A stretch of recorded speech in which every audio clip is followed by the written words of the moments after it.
2024-25 শিক্ষাবর্ষের একাদশ শ্রেণীতে ভর্তির প্রথম পর্যায়ে, দ্বিতীয় পর্যায়ে এবং তৃতীয় পর্যায়ের ফলাফল প্রকাশ করা হয়েছে।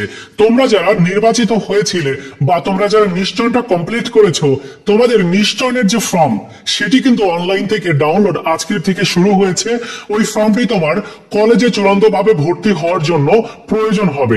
কিভাবে ফর্মটি তুমি ডাউনলোড করবে মোবাইল অথবা কম্পিউটার দিয়ে, আজকের এই ভিডিওতে তোমাদেরকে দেখিয়ে দিব। এতে করে তুমি বাসায় বসে তোমার নিজের ফর্মটি নিজেই ডাউনলোড করতে পারবে। বিভিন্ন কম্পিউটারের দোকানেও তোমার যেতে হবে না বা টাকা পয়সাও দিতে হবে না। তো কিভাবে ফর্ম ডাউনলোড করতে হয় সেই প্রসেসটি চলো দেখে নেওয়া যাক। দেখো, নিশ্চয়ন ফর্মটি ডাউনলোড করার জন্য তোমাকে এই স্মার্ট ভর্তি সিস্টেমের এই ওয়েবসাইটটিতে আসতে হবে।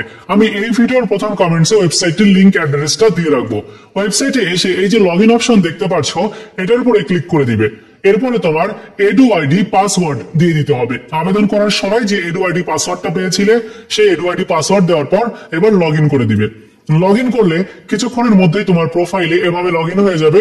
এবার বাম সাইডে যাবে, বাম সাইডে নির্বাচন অপশন দেখতে পাচ্ছ, এটার উপরে ক্লিক করে দিবে। এরপরে দেখতে পাচ্ছ যে একেবারে এটা সোজাসুজি পিডিএফ ডাউনলোড করার একটা অপশন চলে আসছে।